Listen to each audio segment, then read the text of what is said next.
quiero pedirle su santa palabra para comenzar este retiro. Y el Señor nos lleva a leer desde el Evangelio de San Lucas en el capítulo 22, versículo 24. Rivalidad de los apóstoles. Hubo entre ellos una contienda sobre cuál era el mayor. Y él les dijo: los reyes de los gentiles los dominan y sus príncipes se llaman bienhechores. No así vosotros, sino que el mayor sea como el menor y el que manda como el que sirve. Porque ¿quién es mayor, el que está a la mesa o el que sirve? ¿No es verdad que el que está a la mesa? Yo estoy entre vosotros como el que sirve. Vosotros sois los que habéis perseverado conmigo en mis pruebas. Como mi Padre me ha dado el reino, así os lo doy a vosotros, para que comáis y bebáis a mi mesa en mi reino, y os sentéis sobre tronos y juzguéis a las 12 tribus de Israel. Palabra de Dios. Pues comenzamos hoy este retiro de 3 días espiritualizando la Semana Santa, trayendo este sentido místico y espiritual de la Semana Santa. Pienso que ese sería el sentido verdadero de este reunirnos nosotros en un momento tan santo y tan exigente para nosotros como católicos, que estamos buscando un poco más que una tradición y un poco más que una historia, que estamos buscando compenetrarnos en el Espíritu del Señor de verdad, sin importar qué va a suceder en nosotros mística y espiritualmente, porque generalmente el miedo humano por vivir tanto ceñidos a la naturaleza inferior nuestra, donde estamos asentados en todo lo que es toda esta humanidad nuestra, sujeta a las cosas terrenales tan solo y tan lejos de las espirituales, el miedo que tenemos nosotros es a sentir como esa muerte que hay cuando uno busca el Espíritu. Porque buscar el Espíritu es buscar la santidad, y buscar la santidad es dejar las cosas a las cuales estamos atados, que nos gustan tanto. Y ahí vienen los miedos, porque es un miedo de la carne que no quiere soltar las amarras que tiene sobre la tierra, que es lo único que conoce, porque no conoce sino lo que puede ver y palpar, todo lo que es asequible desde toda su humanidad, desde toda su naturaleza mortal. Y cuando se le habla de levantarse a lo invisible, a lo que no puede, lo que no es tangible, que no es asequible por sus medios humanos, se asusta naturalmente. Y por eso ese miedo a elevarse al Espíritu tan solo lo sana Jesús, porque Él es redención, y redención es la unión entre la mortalidad nuestra por el pecado original y el Espíritu, que es el Adán que viene del cielo, que nos da el Adán que se une con el Adán terrenal para ser uno solo y elevarnos a Dios, que es el regreso al paraíso.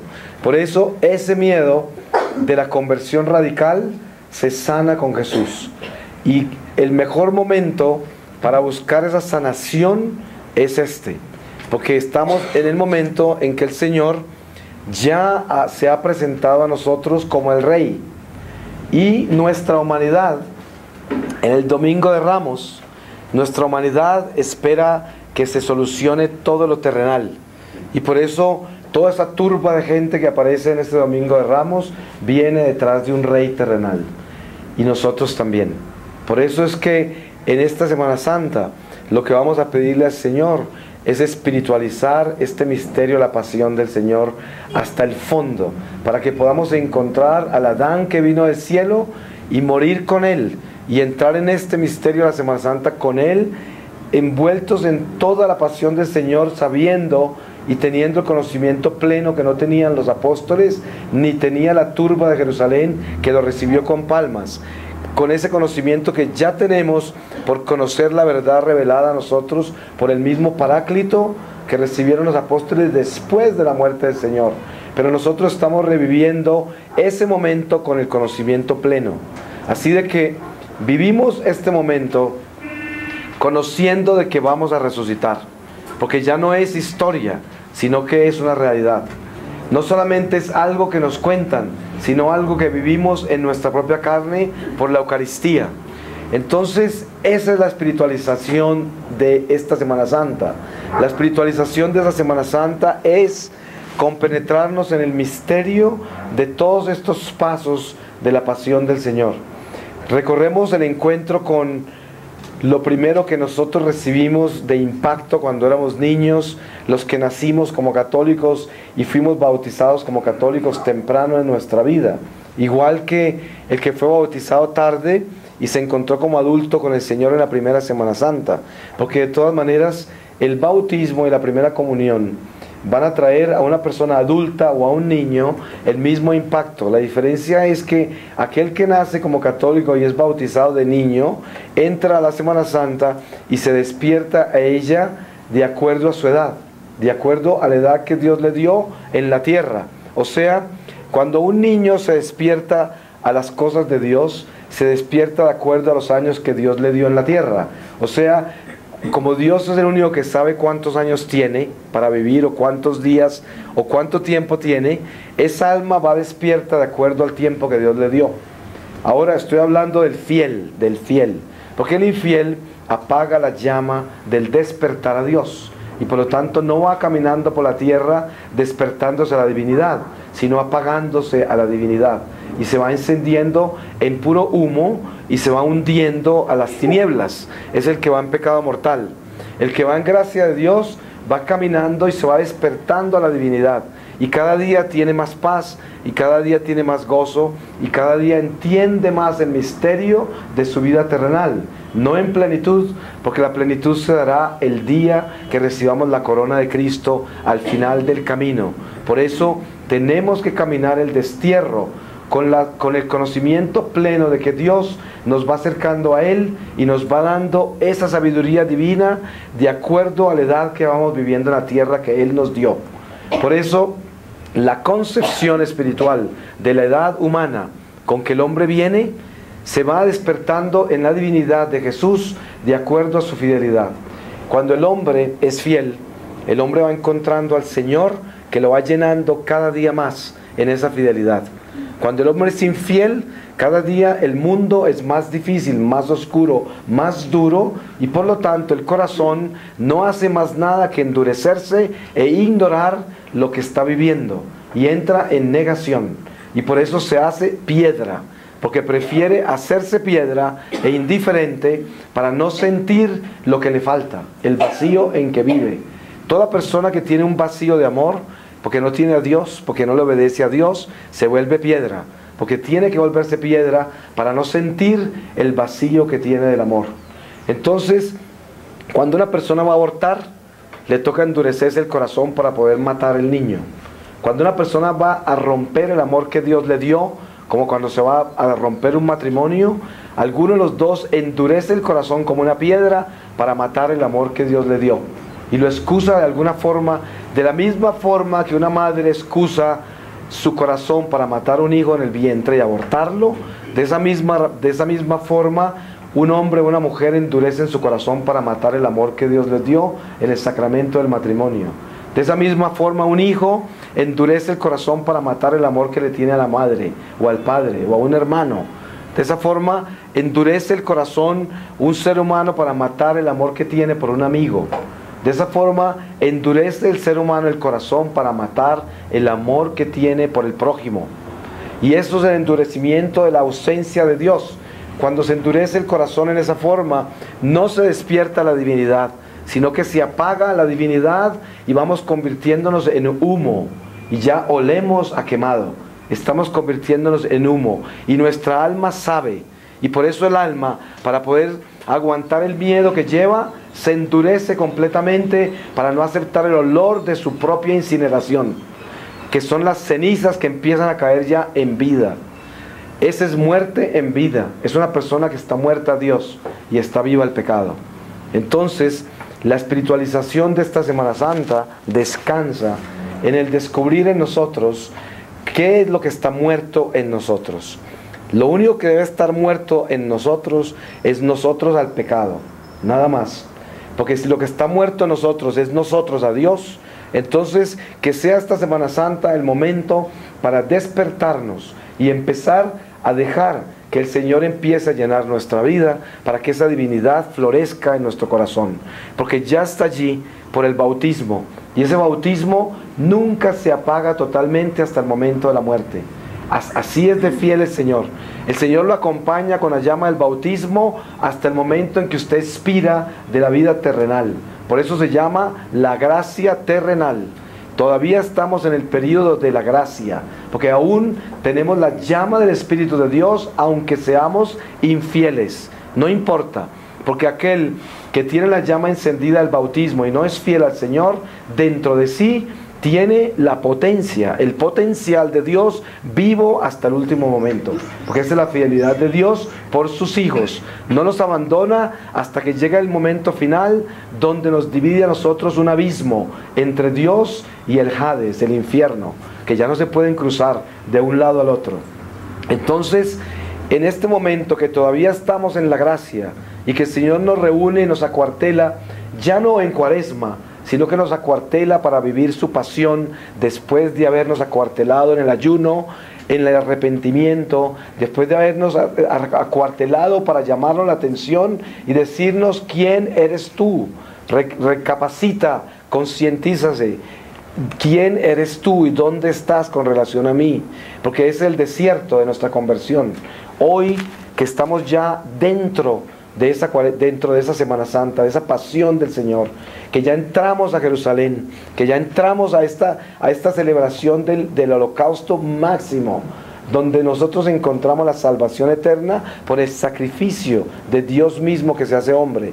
Entonces es cuando nosotros debemos traer este holocausto al Señor, de entregarle este corazón de piedra, entregarle esta indiferencia, esta mediocridad, todos estos miedos que no son más que el resultado de no entregarle todo a Dios, de tener todavía parcelas, de tener el corazón dividido, fragmentado y todavía seccionado, porque todavía tenemos preferencias y pensamos nosotros que tenemos el poder y la sabiduría para determinar los territorios que damos y los territorios que mantenemos para nosotros en una humanidad imperfecta, mortal, limitada, que no tiene nada que hacer si no tiene a Dios, porque no existe, porque no es, y se desaparecerá en el humo del infierno y quedará eliminada eternamente en un dolor que nunca terminará, una desesperación que nunca terminará, un odio que nunca terminará, una ira que no se extingue, y ahí quedará sumida esa alma. Y estas no son simplemente el sermón de Semana Santa.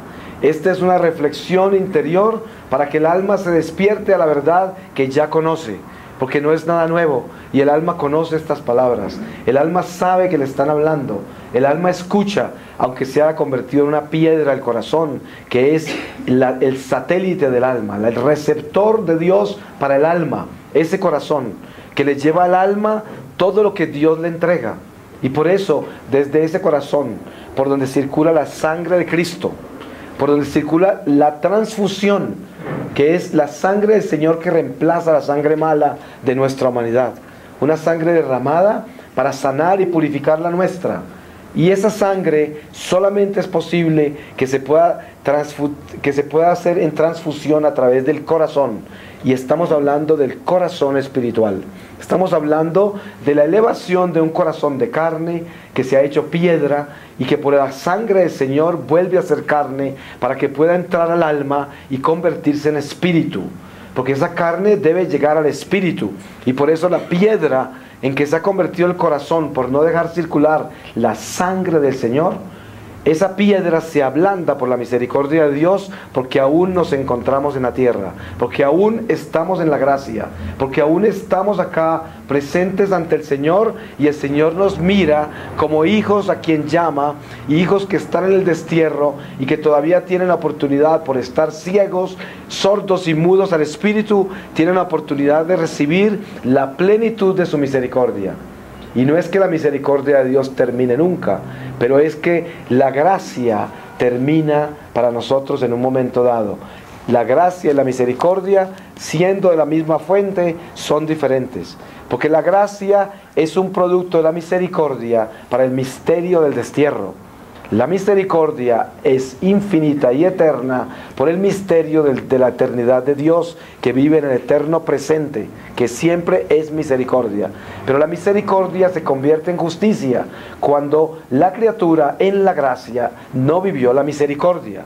Por esa razón, si la criatura al recibir la gracia no se abraza a la misericordia, al encontrarse la misericordia divina al final de la gracia, no podrá encontrarse en la misericordia sino en la justicia.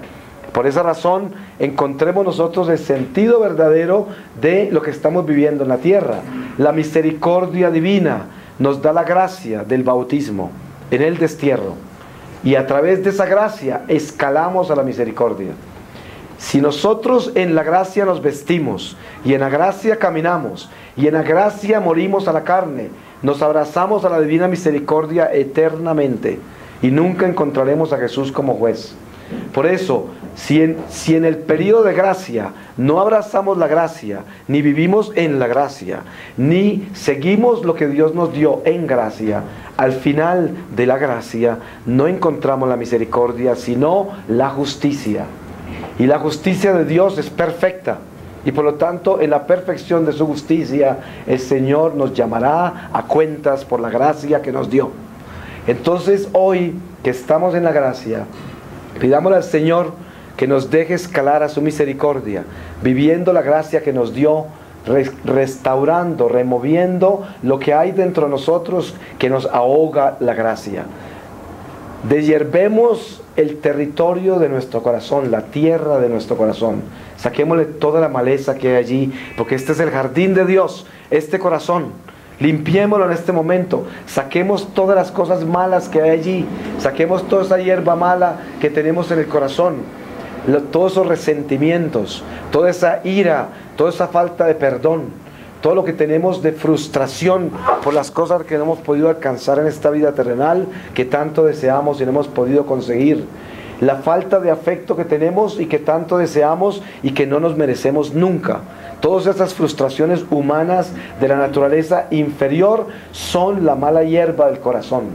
La avaricia, la envidia, todo esto que tenemos nosotros como los pecados capitales centrados uno por uno en cada territorio del corazón. Tenemos que deshiervarlo, sacarlo, limpiarlo y remover la tierra con este instrumento que Dios nos da, que es su pasión. Es el instrumento de esta Semana Santa. ¿Cuál es el instrumento de la Semana Santa? El instrumento de esta Semana Santa es la humildad de Jesús. Cuando Jesús envía por ese burrito, por ese asno que nadie ha montado, y que obviamente es salvaje, y que cuando lo trae parece como si fuera el más domesticado de todos los asnos, y ahí se sube el Señor, en el animalito más sencillo, más humilde, más terco, más torpe y más brincón, más difícil de domesticar, y ahí se monta el Señor.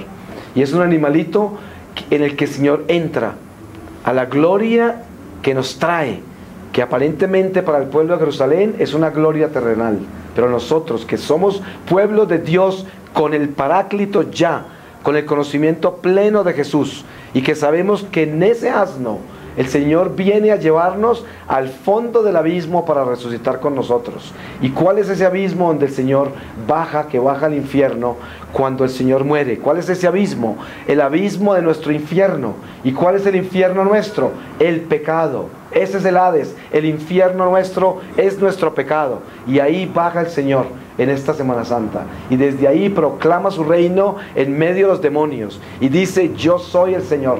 Y desde hoy queda cerrada la puerta para ustedes eternamente y destruidos. Y cuando regrese, para siempre desaparecerá la muerte de la tierra. Desaparecerán estos cielos y esta tierra pasarán.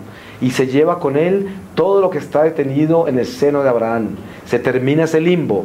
Y nosotros hoy podemos, detrás del Señor, detrás de ese asno, entrar con el Señor para poder vivir toda la pasión del Señor.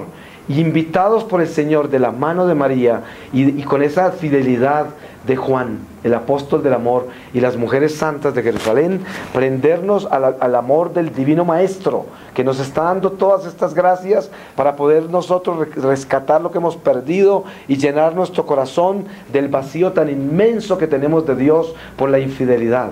y atrevernos nosotros a bajar con el Señor al abismo de nuestro pecado, al infierno mismo, porque ahí estamos metidos, estamos sumergidos en el abismo del mismo infierno donde el Señor va a bajar en este viernes.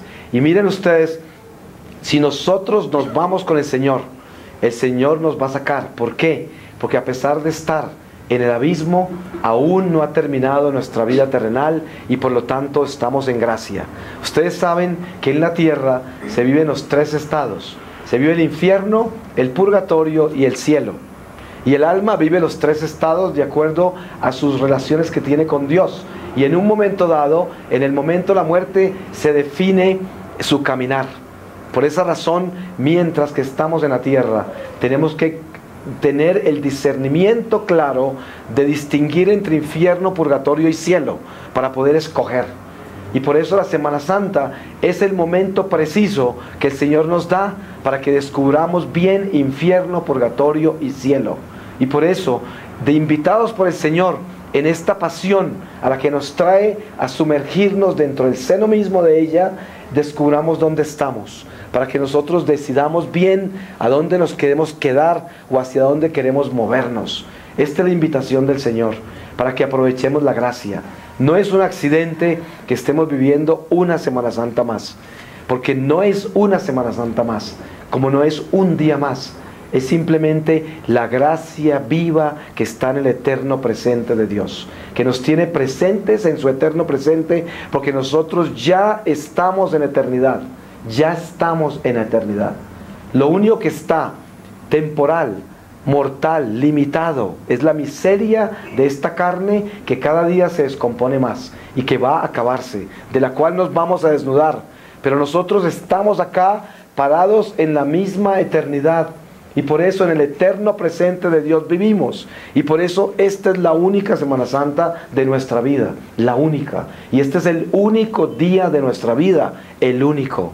Y este es el único momento de nuestra vida. El único. Porque es el eterno presente de Dios. Y así debemos mirar nuestra vida.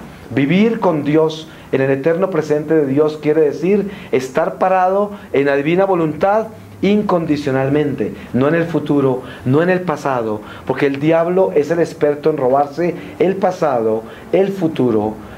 ¿Y para qué? Para robarse el presente. ¿Y cómo se roba esos tres estados? Primero, si lo coloca en el futuro, no solamente se roba el futuro, porque como el futuro no es suyo, entonces le hace creer que es suyo y ya se lo quitó. Porque usted vive en el futuro y cuando el futuro llega, no lo aprecia porque usted ya se lo imaginó de otra forma. Entonces se lo robó, le robó el futuro. ¿Cómo le roba el pasado? Porque lo hace vivir en culpa. Entonces el pasado no es reparación, sino culpa. Entonces el diablo se le robó el pasado también. Y en vez de dejarlo, usarlo para reparar y como experiencia, se lo deja usar como culpa, para que no capitalice en la experiencia del pasado. Y le quita la reparación. La pena temporal no se la deja cumplir. Y con todo eso, al robarle el futuro y robarle el pasado, le roba el presente. Porque por estar tan ocupado en la imaginación y la fabricación que tiene de un futuro que no es suyo, y la culpa de un pasado que necesita utilizarlo para reparar y utilizarlo como experiencia, le quita el momento presente, porque está ocupado en otras cosas que no debe, y en tiempos en que no debe estar, porque son tiempos que no existen. Porque no existe el pasado y no existe el futuro. Claro que no. Existe el presente. Eso es el eterno presente de Dios. Si alguna cosa debemos nosotros hacer en este momento es, para espiritualizar esta Semana Santa, debemos hacer el esfuerzo de dejar todo quieto. Absolutamente todo quieto. Disminuirnos. Bajarle el volumen a toda esta humanidad que está al volumen más alto. Hay mucha bulla en nuestro corazón, hay muchas ideas, hay mucha información, hay demasiado en nosotros y tenemos que bajarle el nivel a todo, para poder en el silencio de la carne rebelde escuchar la voz de la paz que trae el Espíritu de Dios. Es de la única manera que podemos llegar a ese océano infinito de amor y vivir en la voluntad divina, en un eterno presente, donde vivimos el Evangelio, cuando el Señor dice, a cada día con su afán, y nos pone a mirar los pajaritos que no cultivan, que nadie les diseña su ropa, y ya quisiera el rey, dice el mismo Señor, los lirios del campo. Ya quisiera Salomón haber tenido un vestido así. Ya quisiera los más grandes reyes de la tierra haberse podido poner el traje que tiene un pájaro, ¿cierto? Pero eso es, y nosotros preocupados. La preocupación no viene de Dios, porque la preocupación es falta de fe. El miedo no viene de Dios, porque el miedo es presencia de Satanás en nuestro corazón. Porque el miedo, la preocupación, la incertidumbre, la depresión, todo esto es la negación a la divinidad de Jesús.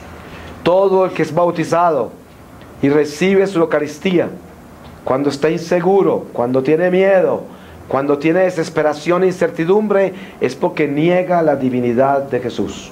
Es porque ha rechazado el Espíritu Santo. Es porque ha negado lo que Dios le ha dado. Es porque ha pisoteado los dones del Espíritu. Es porque no cree. Es porque no confía. Y es porque rechaza lo divino en su corazón. Porque aquel que comprende la fuerza de Dios vivo por el sacramento conferido a nosotros de la salvación a las ataduras del pecado original, y vive en fe a lo que Dios hizo liberándonos y exorcizándonos del pasado, y con la fuerza de la Eucaristía vive ese alimento espiritual para creer en Dios, para obedecerle a Dios, para revestirse de las gracias que Dios nos da, para caminar con la esperanza, para vivir en el gozo, a pesar de nosotros mismos y de la vida misma, a pesar del demonio mismo, a pesar de todas las vicisitudes de un caminar por un misterio insondable que no podemos descubrir en plenitud, y que apenas vemos como una sombra, y que apenas podemos discernir de acuerdo a nuestra fidelidad, y de acuerdo al amor que crece en nosotros, que nos da más luz y más entendimiento, y de acuerdo al tiempo que se acerca, la noche que se avanza para el amanecer de Dios. En ese momento sentimos la aurora que se acerca, y parece que vemos un poco más, como a las 4 de la mañana, que ya se siente que llega ese amanecer. Y aunque no ha llegado, parece que lo sentimos y lo vemos, y los mismos cantares de los animales empiezan a anunciar en el corazón que llega el amanecer. Y ese cantar de esos animalitos en nuestro corazón es el cantar del hambre de Dios. El alma que tiene hambre de Dios comienza a sentir los pájaros del cielo que anuncian el amanecer de la salvación.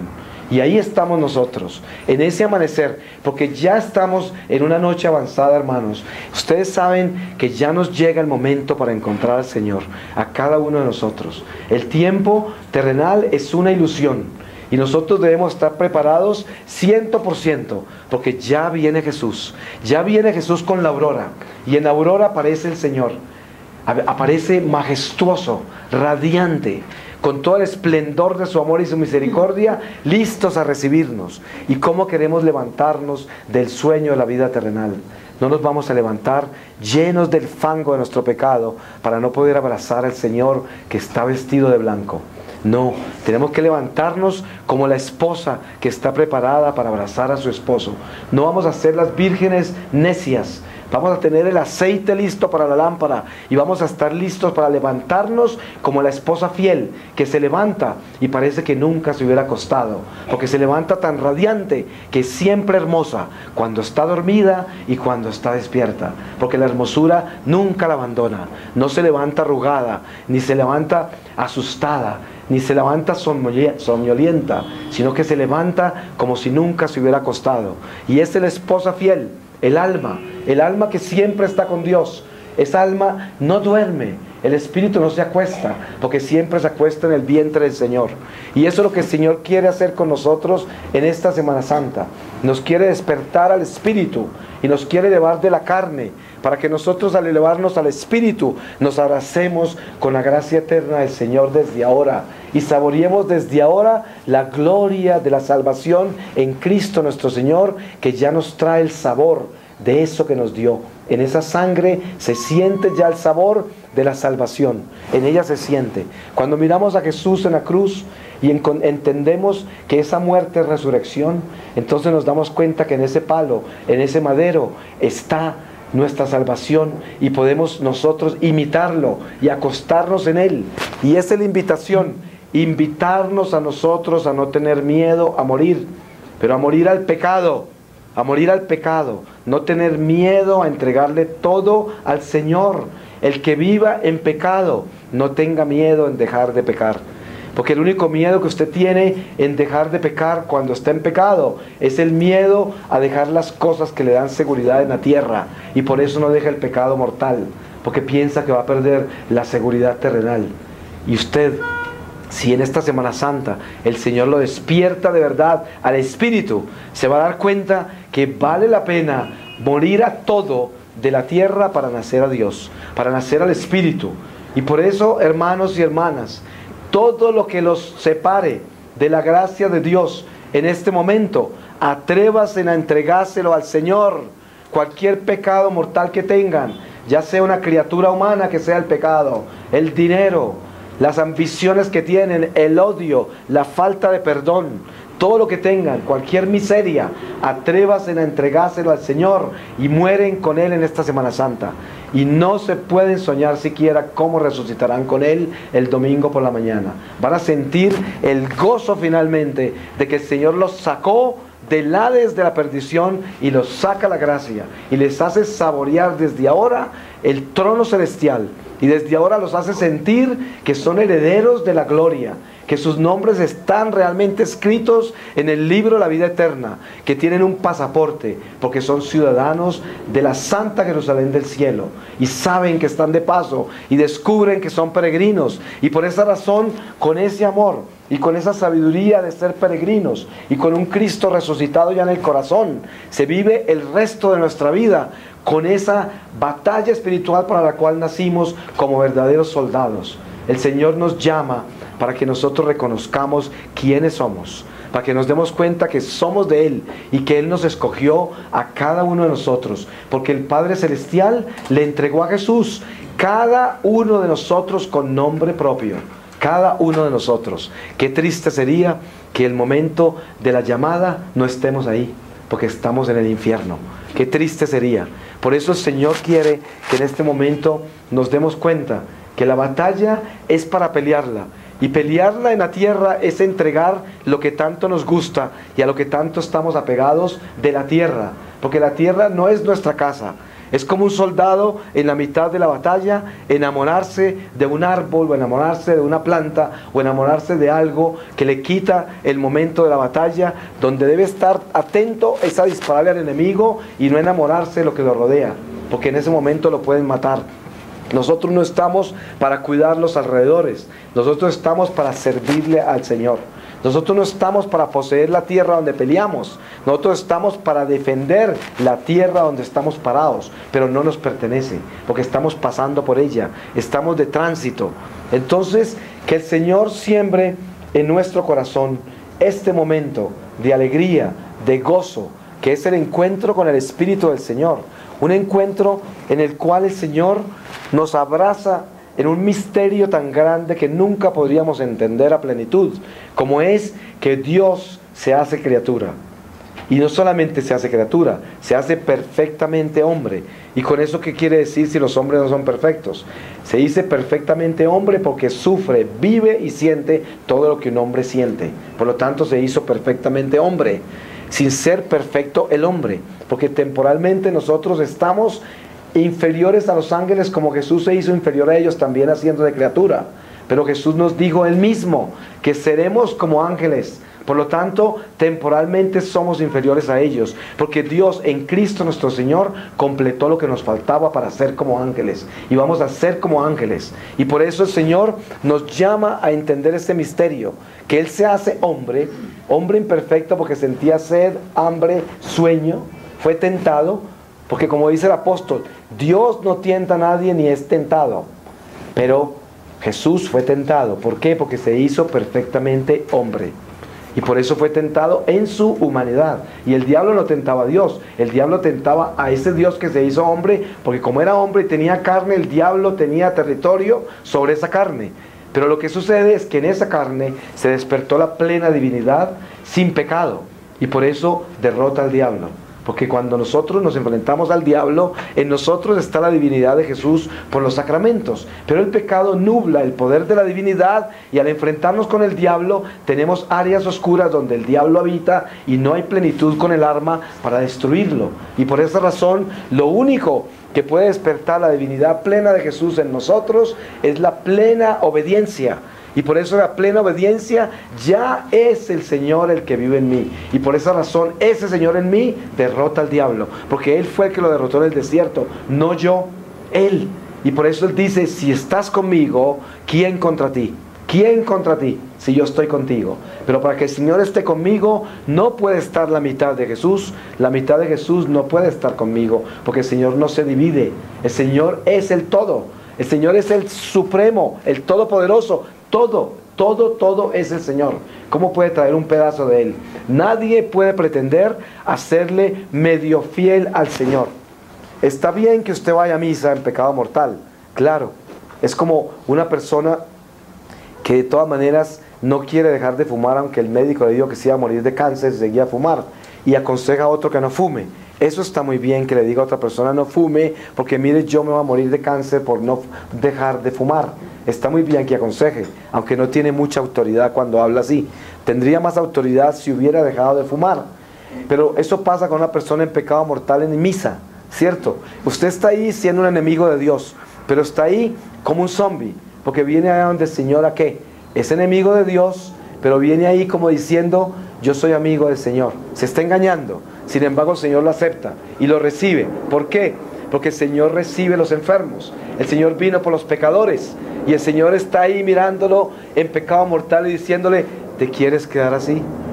¿Cuántas veces vendrás a la iglesia siendo mi enemigo y seguirás mirándome como enemigo desde ahí y no vas a cambiar? ¿Y tú crees que toda la vida vas a vivir en la tierra y nunca te vas a morir? Entonces te quieres condenar. ¿Y quieres condenarte sabiendo que yo estoy acá mirándote, diciendo que no te condenes? ¿Cuándo vas a cambiar? Entonces, la entrada a la iglesia en pecado mortal sirve, pero lo único que verdaderamente salva no es lo que sirve, sino la verdad. Lo que sirve puede ser temporal. Hay cosas que sirven temporalmente, como la intención, pero la intención sola no salva al hombre. Las obras salvan al hombre, las obras. Por eso el apóstol dice, muéstrame tu fe y yo te muestro mis obras. ¿Cierto? ¿Por qué razón? No es que yo tenga fe en el Señor y por eso vengo en pecado mortal a misa, porque tengo fe en Dios. Es que las obras tienen que demostrar de que yo me atrevo a volver mi amigo del Señor otra vez, dejando el pecado mortal. Esta es una obra de fe, una obra que es la transformación del individuo por las obras. Pero la fe sola no lo va a salvar, porque la fe, el diablo también cree en Dios, pero no le obedece. Así de que la fe tiene que tener obras, y la obra es la transformación del hombre. Yo no me gano nada con tener buenas intenciones. Uno con buenas intenciones, como dice el apóstol, le dice uno a la persona que tiene hambre, que Dios te bendiga y te dé algo de comer, para que te ayude. Adiós, hermano, teniendo uno con qué darle de comer a esa persona. ¿Qué es eso? Eso no es nada, ¿cierto? Una intención, qué buena. Una oración, qué linda. Pero ¿de qué sirve? ¿Se va a alimentar el hombre de esa oración y esa intención que tenía? De nada le sirve. Por eso, no es que uno haga una oración muy bonita. No es que tenga una intención muy bonita. Es que uno tiene que ejecutar la oración y la intención y materializarla. Tiene que llevarla a un hecho, a una obra. Y la obra de nuestra salvación está hecha en la obra de nuestra conversión. Por eso dice el santo, Dios que te creó sin ti, no te puede salvar sin ti. Entonces no podemos acostarnos nosotros a esperar que el Señor nos salve. Hay gente que viene y dice, yo hago tanto esfuerzo por dejar este vicio y no puedo. Sabemos que es mentira, porque el vicio se deja cuando renunciamos a él. ¿Y sabe por qué se deja? Aunque usted esté esclavo de él todavía. ¿Sabe por qué se deja? Porque usted ya lo detesta, lo odia y lo rechazó desde el fondo de su alma. Si el Señor no permite que usted se libere de él, eso que no quiere decir que usted no lo dejó. Lo dejó porque usted ya lo detesta. Ahora, si por voluntad divina ese vicio quedó para purificarlo a usted, eso no quiere decir que usted pertenece al vicio, sino que usted está atado a él. misteriosamente. Por eso vuelvo a poner el ejemplo que siempre pongo de San Pablo. Él dice: 3 veces le pedí que quitara este aguijón de mi carne, y el Señor no me lo quitó, para hacerme humilde. Y hay muchas purificaciones que están centradas en este misterio que no se puede explicar. El Señor a veces permite que nosotros nos purifiquemos con algo, pero nosotros ya no pertenecemos a ese algo, sino que sufrimos ese algo, lo sufrimos. Entonces, ese algo son las imperfecciones del apóstol, la imperfección del profeta, la imperfección del instrumento de Dios que Dios escoge para proclamar su reino, y dentro de sí el profeta y el apóstol se sienten que también están incompletos, y a veces se sienten como hipócritas, porque están hablando la verdad, exhortando al pueblo, presentando a Dios, y dentro de su carne saben que les falta para completar lo que están diciendo, y eso atormenta al profeta, atormenta al apóstol, pero eso lo hace humilde, porque se da cuenta que no es un superapóstol ni un superprofeta, y por eso tiene que ser humilde y tener compasión con los demás, para que nunca se va a sentir mejor que nadie pensando que no tiene los defectos de los otros. Además, para que nunca va a pensar que no puede caer, porque uno no puede estar tan seguro que nadie lo va a tumbar, porque el Señor lo ungió, y el Señor lo envió, y el Señor le dio, y el Señor se manifestó a través de él. Y todo esto no es seguridad de fidelidad. La fidelidad tiene que guardarse hasta el final de nuestra vida. Y aún más, el final de nuestra vida continúa después de separarse del cuerpo, porque las tentaciones del alma en el momento que sale del cuerpo son las más grandes de toda la existencia del hombre. En ese momento, cuando se define el alma ante Dios y ante el diablo, ese es el momento crítico de nuestra vida. Por eso toda nuestra vida terrenal es una preparación permanente para el momento de la muerte. ¿Y qué pasa? Por el miedo a la muerte no nos preparamos para morirnos. El diablo nos roba lo más importante de nuestra vida. ¿Y qué es lo que nos roba? Con el miedo nos roba la preparación para la muerte. Por el miedo a la muerte nadie quiere hablar de su muerte.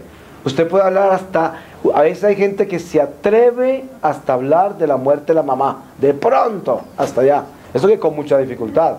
Se atreve a hablar de la muerte de cualquiera, pero la muerte mía, yo no quiero hablar de eso.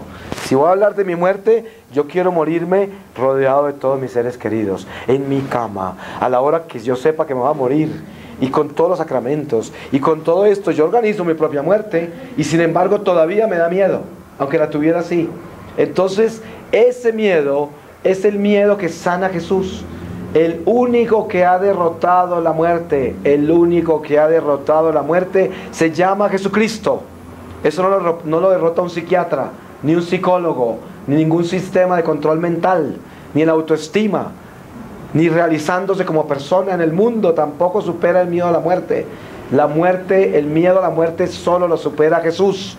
Entonces, ¿cómo nos preparamos para la muerte? Llenándonos de Jesús, que es el único que puede superar ese miedo.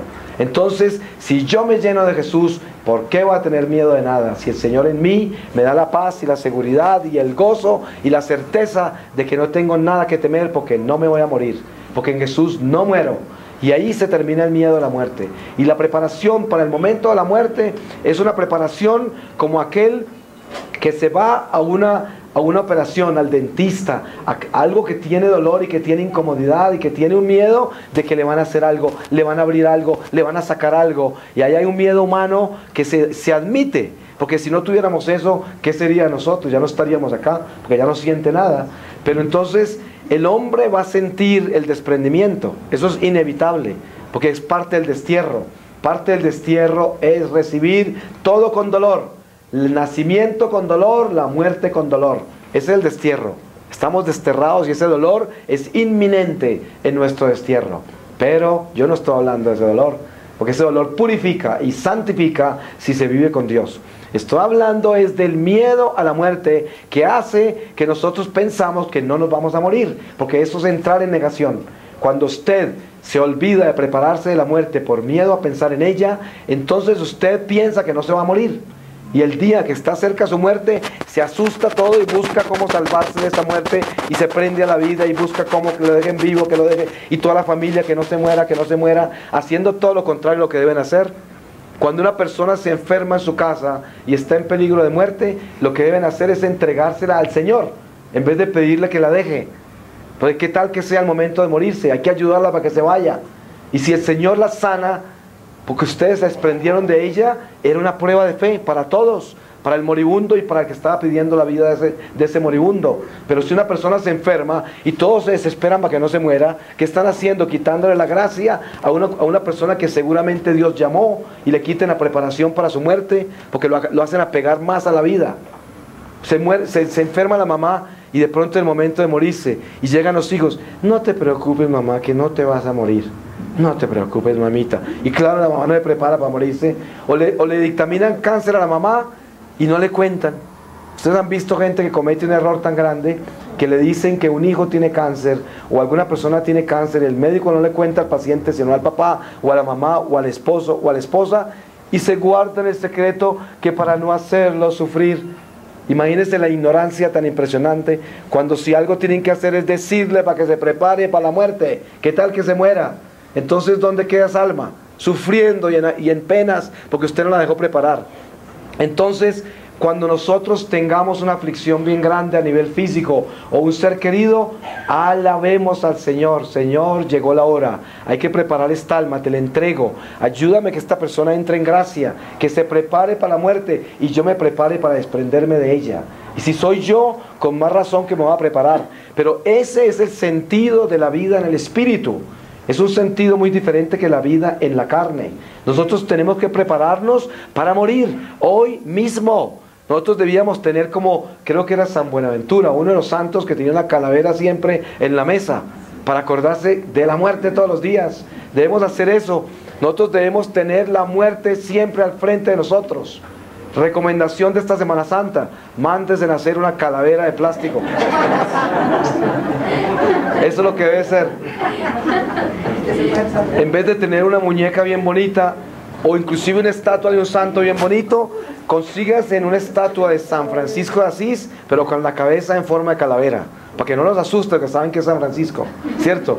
Pero con calavera, eso debían hacerlo, la iglesia debía hacer eso como ejercicios espirituales. Ahí sí que asustaríamos a los protestantes, porque ya tenemos no solamente una estatua, sino que la cabeza es una calavera.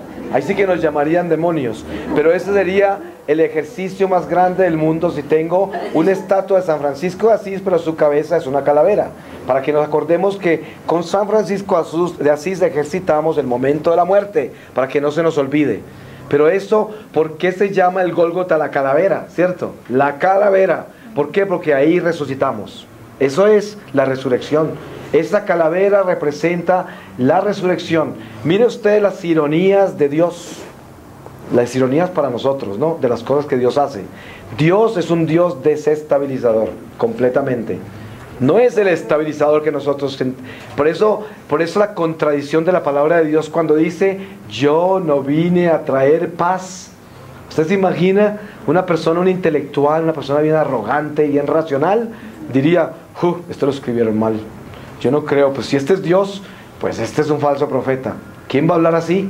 Si Dios viene, que es solo amor, porque la nueva era pues habla de eso, y un intelectual, un racional que no tiene a Dios, hablaría solamente de la armonía, el amor, todas las cosas que nunca sufren, nada que se daña, todo como si nada se fuera a morir, como si fuera eterno lo mortal y lo finito.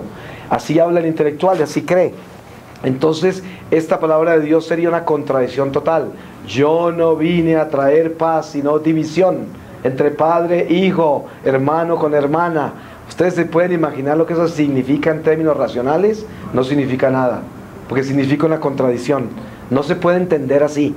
Pero cuando nosotros hablamos de lo que Dios hace en nosotros, cuando el Espíritu Santo llega y los apóstoles están reunidos en el cenáculo con María y todas las mujeres santas, ¿qué fue lo primero que sucedió? Tembló la tierra. Tembló la tierra. Cuando el Espíritu Santo llega a nuestra vida, tiembla la tierra y se caen muchas cosas que no debían estar de pie.